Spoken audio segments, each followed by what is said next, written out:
I gotta redo that fucking intro. I just stopped the recording. What's good, YouTube? It's your boy K-Spot. I'm on Twitch now. First link in the description. Check out the Discord server. It's fucking lit. Link in the description. We about to check out Swag Kage's ranking the Akatsuki from weakest to strongest. If you're not new here, you know I fuck with Naruto heavy, you know what I'm saying? And Swag Kage makes like dope ass videos. So I ain't gonna say nothing else. Let's get to it.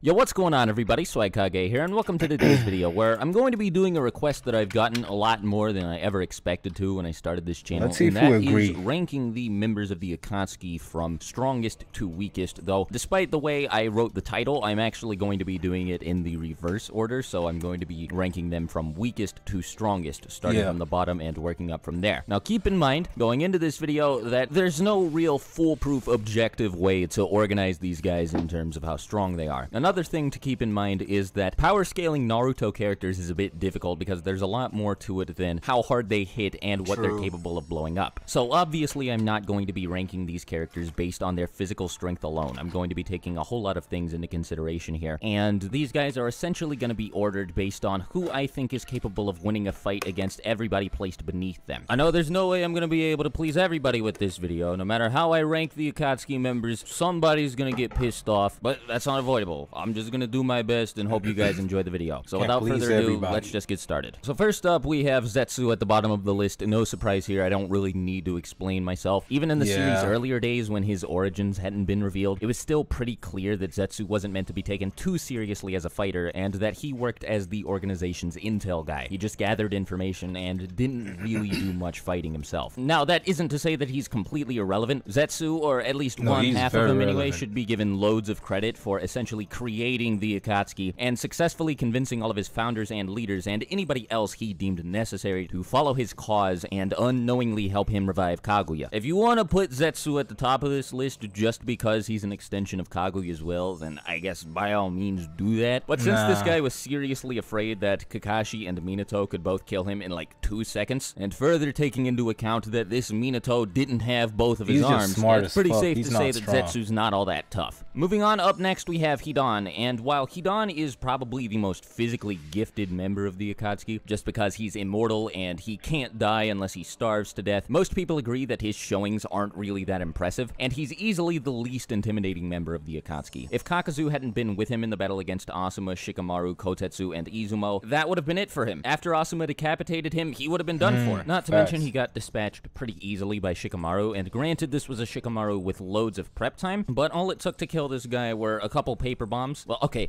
a lot more than a couple of paper bombs, but nowhere near as many as the 600 billion Konan attempted to use to kill Toby. And while Hidan's ritual jutsu is pretty scary, and not something that most characters in the Naruto world would want to go up against, anybody quick enough to dodge his scythe is safe from being affected by it. I think I can say pretty safely that if any of the other Akatsuki members aside from Zetsu were to go up against Hidan with full intel, they would be able to get rid of him pretty quickly. Coming up next, we have Konan, the paper girl herself, a possible suspect for the origami killer from Heavy Rain. A lot of people are probably going to be mad at me for putting Konan this low on the list, and it's not that Konan's weak, it's just that she doesn't have the feats or really the hype either to put her above any other member of the Akatsuki. I also think it's really important to keep in mind when talking about how strong Konan is in relation to other members of the Akatsuki that the only reason she's a member of the organization in the first place is because she was a friend of Nagato and Yahiko. Every other member of the Akatsuki was recruited based on how powerful they were and the skill set they possessed. Not Konan though, she just got in because she was a friend of the leader, or former leader I guess, I'm not really sure whether it's Nagato or Obito. Regardless, Konan is still incredibly powerful, especially with prep time, as she was able to create a literal sea of paper bombs made up of 600 billion of them, like I mentioned earlier, which would have been more than enough to kill Obito if not for the fact that he had Izanagi. Now, many people have said that based on the little scuffle that Obito and Konan had before she opened up this sea of paper bombs, she's actually stronger than him even without prep time, but that's not necessarily true. I think the only reason she did so well against Obito in the opening moments of their fight is because Obito underestimated her, as he himself admits, since if he wanted to, he could have just phased through all of her attacks. She isn't Obito level, but she does have plenty of other feats and abilities. She's capable of teleporting by turning her body into paper. She was capable of tanking a point-blank fireball jutsu from Jiraiya by coating herself in her paper. She's capable of suffocating people by coating their bodies in paper. She's capable of flying by manifesting paper wings. She can create deadly solid paper spears, and she can even create shuriken made from paper that work just as well as metal shuriken do. Now, all of that said, none of this puts her above anybody aside from Hidan and Zetsu, but again, not because Konan is weak, just because all of the other Akatsuki members are so absurdly strong. Now, this is where things get really tricky. I initially had Datara placed a little bit higher on this list, and I know plenty of people are going to be really mad at me for putting him this low, but he's strong, again, keep in mind that the people who are in the lower half of this list aren't here because they're weak, but just because everybody else is so damn powerful. So, okay, here's the biggest thing. From this point forward, a lot of the differences in ability between each subsequent member of the Akatsuki, it's going to be really small and difficult to notice. Like, Datara is not very far behind the person who's above him, and that person's not very far behind the person above them, and so on and so forth. Anyway, Datara is an absolute monster. Like, really, this guy's no joke. He was fast enough to keep up with the Tsuchikage in a battle in the sky, and both of them were moving so fast that an experienced Jonin watching from the ground couldn't tell what was going on. He was fast enough to avoid plenty of Gaara's sand attacks, quick enough to create and replace his own body with a clay clone before a QB-enhanced Naruto could land a hit on him, fast enough to avoid a blitz from Sasuke. And this is important because this same Sasuke, when he wasn't powered up by having absorbed Orochimaru, blitzed all of Team 7, including Naruto, Sai, Sakura, and Yamato, and none of them were prepared for it. His left eye is capable of seeing through genjutsu. He has a ridiculously versatile arsenal thanks to his C clay variants, including C1, which he uses to create various animals out of clay, C2, in which he creates a gigantic flying explosive dragon, C3, which was so powerful it nearly blew up the entire sand village, C4, which destroys the bodies of his enemies on a cellular level, and C0, which is his self-destruct move that created an explosion comparable in size to a Jubi Blast. Datara is no joke at all, and I feel really bad about putting him this low on the list. I mean, really, this guy's a freak of nature. He's had both of his arms ripped off before and didn't really seem to care when it happened. He had Toby lay out an entire minefield, then fell on his own landmines and survived, and he doesn't even have to use clay to perform his explosive jutsu. In his battle with Gaara, he just used Gaara's sand instead, so that way he didn't have to use up any more of his clay unnecessarily. I would love to say that there's something holding Datara back and keeping him this low on the list, but really there isn't. Everybody else on this list is just so insanely powerful. So next up after Datara, we fittingly have Sasori of the Red Sand, the strongest puppet master in the entire series. And now, I'm sure plenty of people are going to be like, what? Sasori's fodder? Why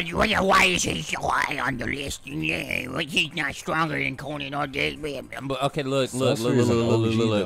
Here's a panel of Datara literally saying Sasori is stronger than him. Yeah. Datara is so prideful that he literally killed himself because he was so pissed off that he couldn't beat Sasuke. I'm pretty sure Datara was telling the truth here. And I don't think I really need to back the statement up for anybody who actually knows what Sasori is capable of. Like, yeah, he lost to Sakura and an old lady. He's fatter, but like, no, Sasori is a powerhouse. One of the scariest fighters for anybody in the verse to go up against. Sasori has insta-kill poison that was only stopped by an antidote created specifically to counter it, 298 puppets at his disposal, a puppet body that gives him incredible versatility in both close and long-range combat, the third Kazekage puppet literally made from that Kazekage's body, capable of using all of his abilities, including the legendary Iron Sand, the Hiruko shell, which on its own was able to deal with Kankuro with little difficulty, and apparently he took down an entire country with his performance of 100 puppets jutsu, which isn't surprising. I mean, even if you take out the puppets, you still have Sasori's insanely powerful puppet body to deal with. And you might think, well, you can just blow Sasori up, but no! Sakura punched him to pieces and he just built himself again. It's like what Kakazu did when Hidan got his head chopped off, except Sasori was able to do it himself. And for anybody who really thinks that Sasori truly lost to Sakura and Chiyo, first of all, Chiyo says that he let himself get hit by the final attack. Second of all, Chiyo had like the 10 strongest puppets ever created. Chikamatsu's 10 puppets, created by the first puppet master ever, which by themselves were capable of taking out an entire castle. Chiyo also knew everything about him, including all of his abilities and weaknesses. Once again, they had an antidote specifically created to counter the effects of Sasori's poison. I mean, once again, the only reason Sasori isn't any higher on the list is because everybody above him is just so nonsensically strong. Oh yeah, I almost forgot to add, when Sasori's brought back with Edo Tensei, he uses his puppet strings to control living people. I mean, there's really no stopping this guy. He's absolutely out of control. Now, I initially had Kakuzu way lower on this list. He was beneath both Sasori and Deidara. But then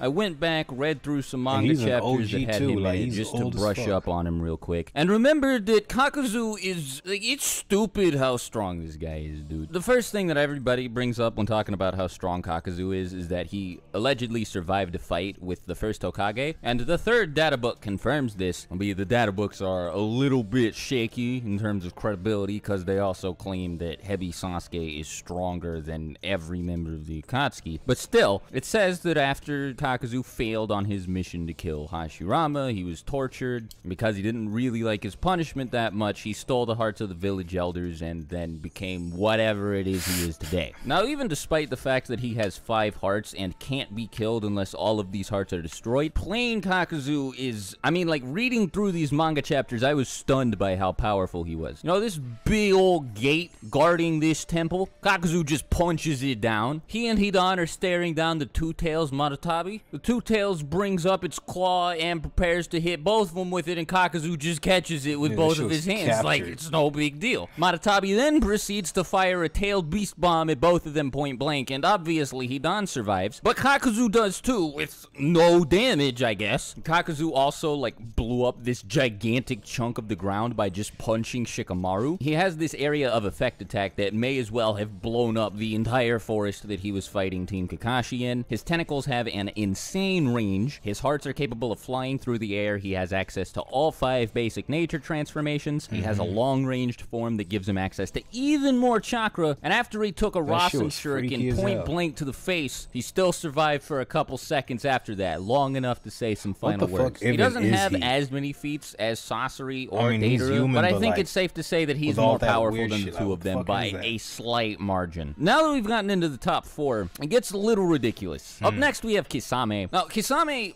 I don't want to say that he's that much more powerful than Kakuzu is, but I mean, based on showings, insane, bro. I'll just go ahead and start running through what this guy has done before, because oh my god. So with a 30% water clone, he forced Guy to open up the 6th gate, and was able to keep the rest of Team Guy, that being Neji, a Jonin, Rock Lee, and Tenten, all trapped within water prisons. Water prisons created by water clones, created by his 30% clone, were able to keep all of Team Guy except for Guy in water prisons. And then, even while he was funneling chakra into those clones, Guy still had to open up the 6th gate to beat his 30% clone. And then even without his sword, Samehada, Kisame was giving 7th gate Guy a pretty solid run for his money. And that's not even mentioning the fact that Kisame absolutely destroyed B. The same B that went to town on not just Sasuke, but all of Team Taka. B was touted as the strongest Jinchuriki in the whole world, and Kisame made really short work of him. The only reason he ended up losing it all was because Samehada decided it didn't want to be loyal to him anymore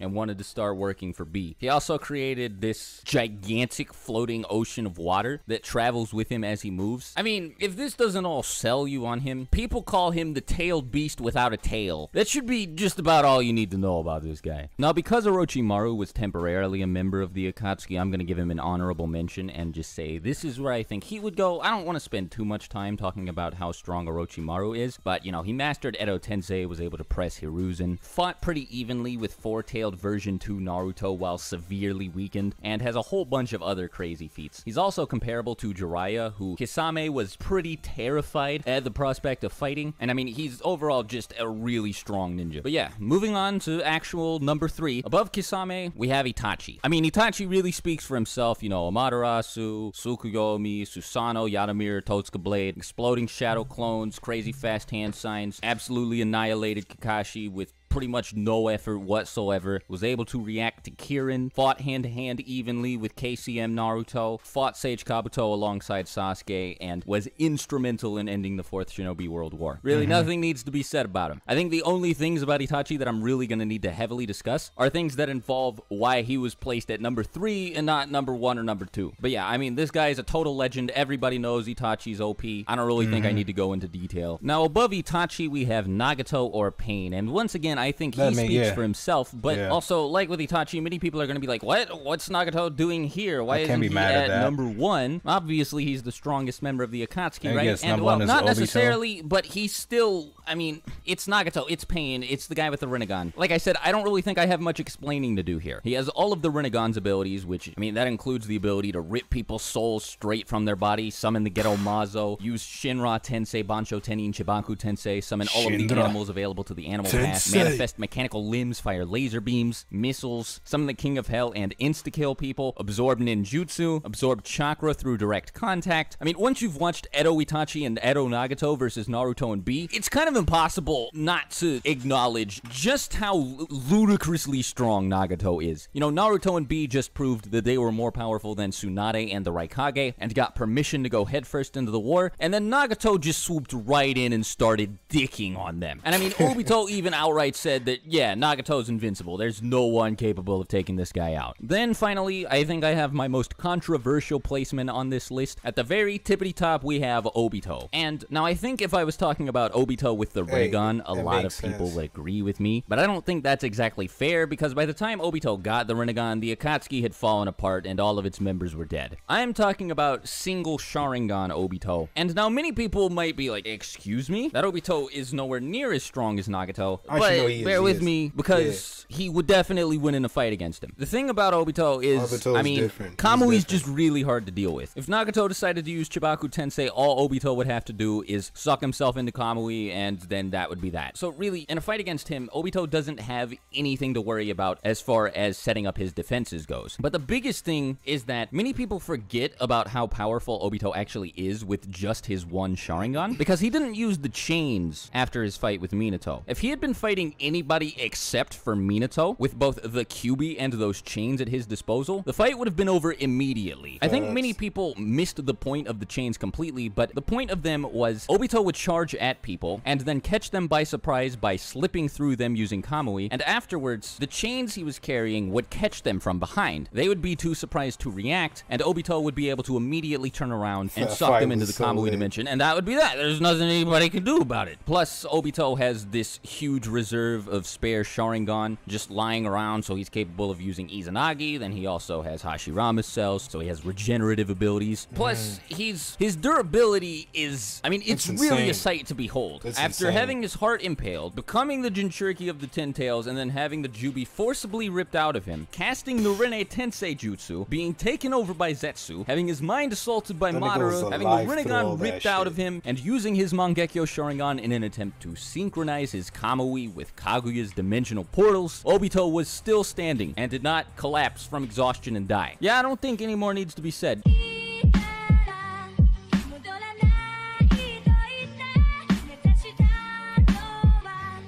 Whoa. Hold on. Yo, that was hard. Yo, so, hey, this video was accurate, you know what I'm saying? Like, it makes perfect sense to me, you know what I'm saying? He broke it down perfectly. I don't disagree with the list. It makes perfect sense. Man, shout out to Swag Kage. It's been your boy K-Spot. I'm on Twitch now. First link in the description. Check out the Discord server. Link also in the description. And wait, you said it's side? You don't agree with it?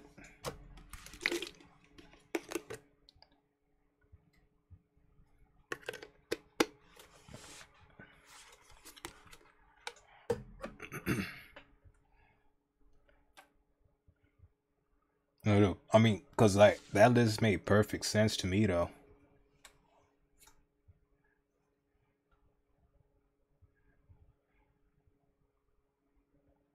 You know what I'm saying?